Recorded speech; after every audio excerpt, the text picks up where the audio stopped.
تو ایک بندے نے کہا اللہ مجھے امیر بنا دے، غنی بنا دے۔ اللہ تعالیٰ نہیں بناتے، کیوں؟ اللہ تعالیٰ جانتے ہیں اس کو مال ملا تو یہ اولاد کی تربیت کر نہیں سکے گا، اس کی اولاد نافرمان بن کے ایمان سے بھی خارج ہو جائے گی۔ کتنے لوگ ہیں مال ان کے گھر میں آ جاتا ہے اور ان کی اولاد ان کے ہاتھوں سے نکل جاتی ہے۔ ہمیں کیا پتا کہ کس وجہ سے یہ دعا قبول نہیں ہو رہی۔ اللہ تعالیٰ پہ بھروسہ رکھیں، اعتماد رکھیں، اس کو اپنے اوپر ماں سے بھی 70 گنا زیادہ مہربان سمجھتے ہوئے سوچیں کہ کوئی نہ کوئی حکمت ہوگی جو من و ان قبول نہیں ہوگی۔ اور ہمیں کیا پتا کہ اللہ تعالیٰ نے اس دعا کے بدلے کوئی مصیبت سے بچایا ہو۔ آپ ذرا غور کریں، آپ گاڑی میں جا رہی ہیں اور کئی مرتبہ بس ایکسیڈنٹ ہوتے ہوتے بچتا ہے، تو ممکن ہے آپ کی مانگی ہوئی کسی دعا کے صدقے اللہ تعالیٰ نے آپ کو ایکسیڈنٹ سے بچا لیا۔ زلزلہ آیا، لاکھوں انسان مرے بھی اور زخمی بھی ہوئے، ہمیں جو اللہ نے اس زلزلے میں بچا لیا، کیا پتا کسی وقت کی مانگی ہوئی کوئی دعا ہو۔ تو یوں کہہ دینا جی ہم نے مانگی ہے دعا قبول نہیں ہوتی، یہ جلد بازی اللہ تعالیٰ کے بارگاہ میں ظاہر کرنا مناسب نہیں۔ دعا مانگنی چاہیے، مانگتے رہنا چاہیے۔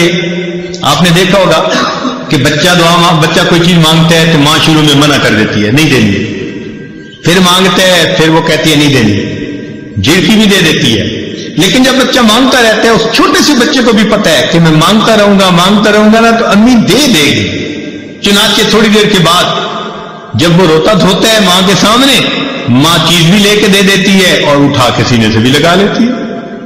تو اسی طرح دعا مانگنی ہو تو ہم نان سٹاپ بغیر تھکے اللہ سے مانگتے رہیں۔ ہمارا کام ہے مانگنا، مانگنے کے بعد ہم محروم نہیں رہیں گے، کسی نہ کسی صورت اس کا ریٹرن ہمیں ملے گا، یا تو وہ دعا ویسے قبول یا اس کے بدلے کوئی بیماری جو ہے نا وہ دور کر دی جائے گی۔ کیا پتا کہ آپ دعا مانگتی رہی اور اللہ تعالیٰ نے اس دعا کے بدلے کوئی سکن ڈیزیز ایسی تھی جس سے آپ کو بچا لیا، ورنہ اگر سکن ڈیزیز ہو جاتی اور چہرے پہ داغ دھبے پڑ جاتے تو اتنی محبت کرنے والے خامن صاحب کے بھی رخ بدلے ہوئے ہوتے۔ اللہ نے آپ کی صحت کو سلامت رکھا، کوئی ایسی بیماری نہیں لگائی، گھر میں الفتوں محبتوں کی زندگی گزارتی پھر رہی ہیں، پتہ نہیں ہے کس کس دعا کا نتیجہ ہے جو اللہ نے آپ کو یہ عزتیں دی ہیں۔ تو اس لیے دعا مانگنے میں فوراً توقع رکھنا کہ ابھی قبول ہو جائے، یہ بندگی کے آداب کے خلاف ہے۔ جلدی مایوس نہیں ہونا چاہیے۔ اور پھر ایک بات اس میں اور بھی سمجھ لیں کہ کچھ لوگ دعائیں مانگتے ہیں اور کچھ لوگ دعائیں پڑھتے ہیں۔ دعا پڑھنے سے دعا قبول نہیں ہوتی، دعا مانگنے سے دعا قبول ہوتی ہے۔ کیا فرق ہے دونوں میں؟ دعا پڑھنا تو یہ ہوا کہ بس بیٹھے ہیں ربنا آتنا فی دنیا ربنا ظلمنا، بس طوطے کی طرح ٹیپ ریکارڈ جیسے بجتا ہے وہ بج گیا اور پتہ یہ بھی نہیں کہ میں نے کیا مانگا کیا نہیں مانگا۔ چنانچہ ایک مرتبہ ہم نے نماز پڑھی، ہمارے قریبی تعلق والے ساتھ بیٹھے ہوئے تھے، انہوں نے دعا کے بعد اپنے چہرے پہ ہاتھ پھیرے تو میں نے ویسے ہی ان سے پوچھ لیا، میں نے کہا آج دعا میں آپ نے کیا مانگا؟ تو میری طرف دیکھ کے کہتے ہیں حضرت سچ بتاؤ مجھے نہیں یاد۔ یعنی ابھی اپنے چہرے پہ ہاتھ پھیرا اور ابھی یہ نہیں پتا کہ میں نے اللہ سے کیا مانگا۔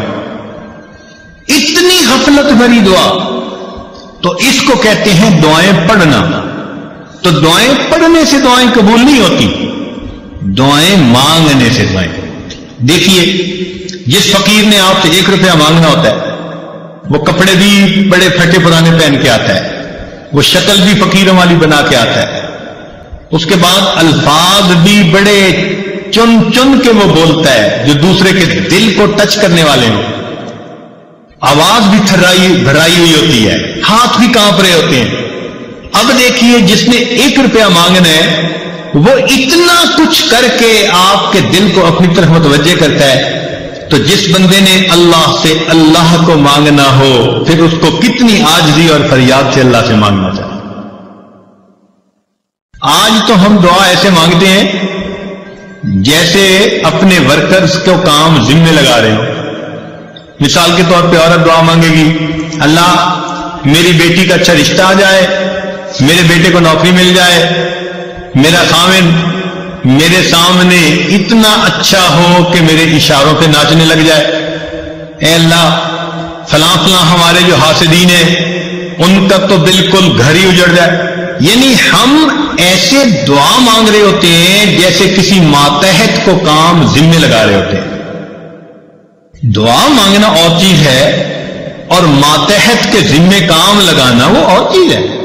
اللہ تعالیٰ ہے، اس انداز میں دعائیں مانگنا، یہ ہو جائے، یہ ہو جائے، یہ ہو جائے، جیسے سیٹھ صاحب بیٹھے ہوئے اپنے ورکرز کو کام اسائنمنٹ دے رہے ہیں، تو اللہ تعالیٰ کو دعا میں اسائنمنٹ نہ دیا کریں۔ اللہ تعالیٰ کے سامنے عاجزی اور زاری کا اظہار کر کے، بندگی کا اظہار کر کے، اللہ کی عظمت کو مان کے اللہ سے دعا کیا کریں، سوال کیا کریں۔ تو جب ہم اس طرح سے مانگیں گے تو دعائیں جلدی قبول ہوں گی۔ ہم الزام ان کو دیتے تھے، قصور اپنا نکل آیا، ہم شکوہ لیے پھرتے ہیں جی ہماری سنتا ہی نہیں، حالانکہ دعا مانگنے میں کتنی کوتاہیاں ہم خود کر لیتے ہیں۔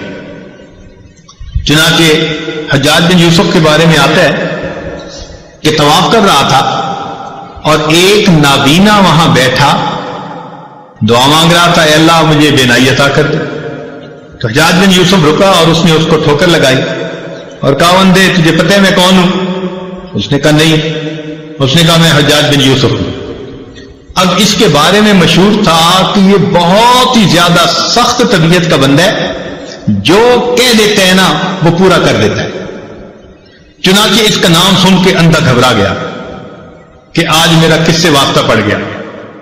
تو حجاج بن یوسف نے کہا کہ دیکھ میں طواف کر رہا ہوں، اگر میرا طواف مکمل ہونے تک تیری بینائی ٹھیک نہ ہوئی تو میں نے تیرے قتل کا حکم دے دینا ہے۔ اور اس نے ایک پولیس والا بھی ساتھ کھڑا کر دیا کہ یہ اندھا بھاگنے نہ پائے، اور خود طواف کرنے لگ گیا۔ اب تو جی اندھے کا حال عجیب، آنسو بھی گر رہے ہیں اور کانپ بھی رہا ہے اور دعا مانگ رہے، اللہ پہلے تو بینائی کا سوال تھا، اب تو میری زندگی کا سوال۔ ایسے تڑپ کے اس نے دعا مانگی، کہتے ہیں کہ حجاج بن یوسف جب واپس آیا اللہ نے اس کی بینائی عطا فرما دی۔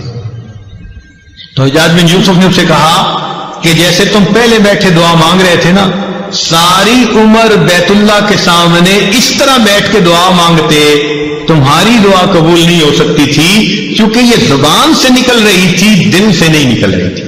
اب جب تمہیں اپنی جان کا خوف ہوا، اب تڑپ کے دل سے دعا مانگی، اور دل سے جو بات نکلتی ہے اثر رکھتی ہے، پر نہیں طاقت پرواز مگر رکھتی ہے۔